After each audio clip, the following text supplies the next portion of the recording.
Hello all student.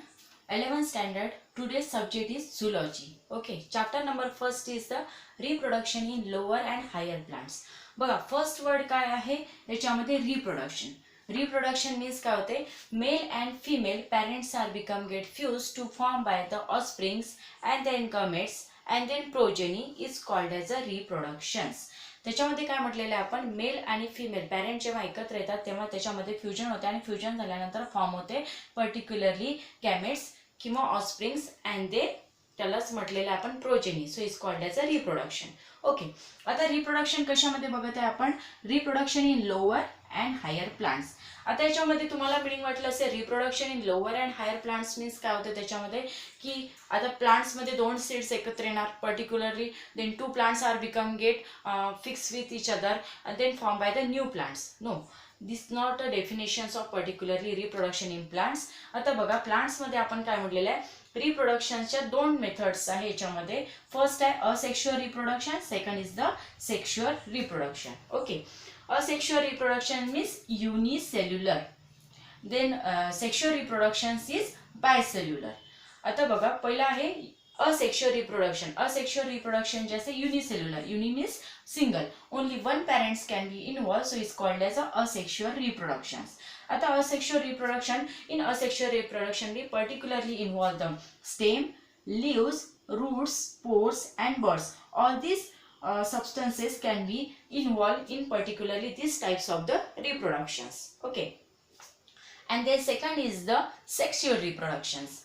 Sexual reproduction in sexual reproduction male and female parents are become get fused to form by the gametes and offspring, so is called as a sexual reproduction. पुन्हा बघा asexual reproductions मध्ये काय म्हटलेलं आपण only one parents involved असतात म्हणून त्याला म्हटलेलं आहे unicellular and all these substances can be involved in the particularly asexual reproductions.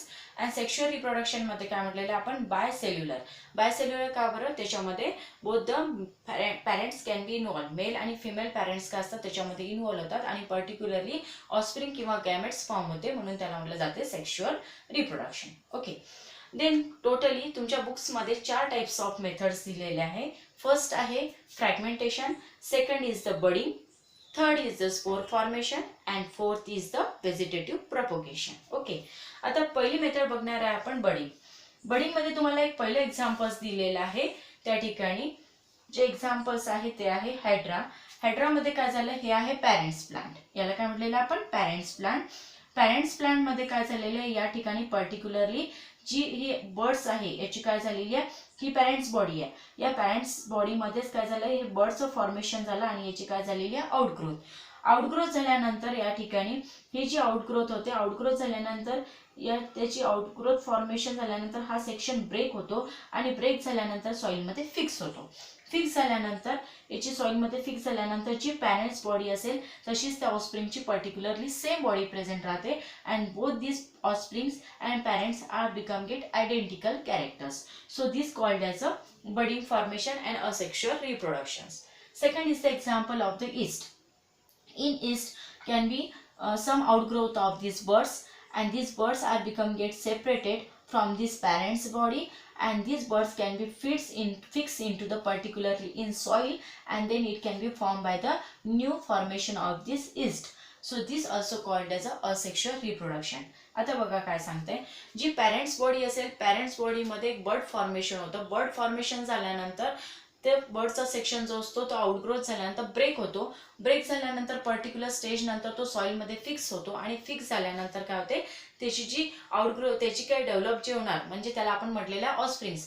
ते ऑफस्प्रिंग्स आणि त्याच्यानंतर जे काही पॅरेंट्स बॉडी असेल त्यांचे कॅरेक्टर्स काय असतात सिमिलर कॅरेक्टर प्रेझेंट असतात आणि ते सिमिलर कॅरेक्टर्स जे राहतात म्हणून त्या प्रोसेसला म्हटलेलं आहे असेक्शुअल रिप्रोडक्शन.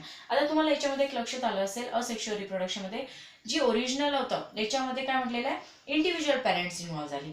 जो ओरिजिनल पॅरेंट्स होता त्याचा जो एक सेक्शन होता तो ब्रेक झाला आणि त्याची सेपरेटली डेव्हलपमेंट झालेली आहे म्हणून त्याला म्हटलेलं आहे asexual because the only single parents is involve so is called as a asexual reproduction. पण याच्यामध्ये आपण बडिंग का म्हटलेलं आहे कारण की आपण याच्यामध्ये पर्टिक्युलर जी बर्ड्स आहे बर्ड फॉर्मेशन होत आहे आणि तो ब्रेक झाल्यानंतर न्यू बॉडी फॉर्म करत आहे न्यू ऑफस्प्रिंग्स फॉर्म करत आहे म्हणून त्याला म्हटलेलं आहे बडिंग. देन सेकंड टाइप्स आहे फ्रॅगमेंटेशन. फ्रॅगमेंटेशन मध्ये बघा एक एक्झाम्पल दिलेला आहे स्पायरोगॅरा. स्पायरोगॅरामध्ये different types of the fragments present आहे. There are many fragments are become get present and this spirogera body can be divided into the many section. जसे इथे तुम्हाला डिफरंट टाइप्स ओनली 3 दाखवलेले आहे, त्याचे आपण बरेचसे सेक्शन डिफरंट मेनी सेक्शन्स करू शकतो. डिफरंट बऱ्याचशा सेक्शनमध्ये त्याला डिवाइड केलं आणि डिवाइड केल्यानंतर त्याला एक सॉइलमध्ये फिक्स केलं.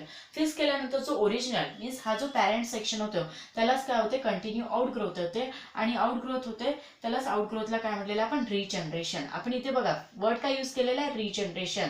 जर ओरिजिनल पॅरेंट बॉडी असेल आणि त्यालाच कंटिन्यू ग्रोथ होत असेल तर त्याला म्हणतात रिजनरेशन. आणि न्यू दोन पॅरेंट्स मिक्स होऊन त्याच्यामध्ये नवीन फॉर्मेशन होत असेल, both parents are become get involve to form by the new offsprings is called as a reproduction.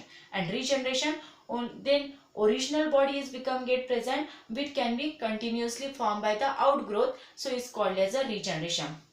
Original बॉडीचा एक सेक्शन असेल आणि त्यालाच कंटिन्यू आउटग्रोथ प्रेझेंट असेल तर त्याला म्हटलं जाते रिजनरेशन.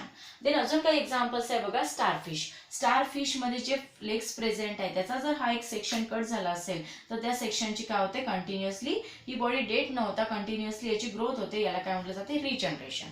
अजून काही एक्झाम्पल्स आहेत जसं वॉल लिझार्ड्स. वॉल लिझार्ड मध्ये जो टेलचा पोर्शन असतो तो जर ब्रेक झाला तर वॉल लिझार्ड्स डेथ नाही होत, तर त्याच्यामध्ये तो टेलचा पोर्शन काय होतो कंटिन्युअसली रिजनरेशन होते, म्हणजे हळूहळू त्याची डेव्हलपमेंट होतं, तर त्याला म्हटलं जाते रिजनरेशन. ओके. देन अजून एक एक्झाम्पल्स आहे ब्रायोफायलम. ब्रायोफायलम मध्ये सुद्धा तशाच प्रकारे असते. त्याच्यामध्ये काय होतं ब्रायोफायलमचा एक पर्टिक्युलर बर्डचा सेक्शन होतो, तो बर्डचा सेक्शन सॉइलमध्ये फिक्स होतो आणि सॉइल्समध्ये फिक्स झाल्यानंतर त्याची नवीन जे काही न्यू प्लांट फॉर्मेशन होते म्हणून त्याला म्हटलं जाते fragmentation. All this method and all these topics can be explained in this lecture, and remaining topic and then remaining all these types of the spore formation and vegetative propagation in next lecture. Okay, thank you.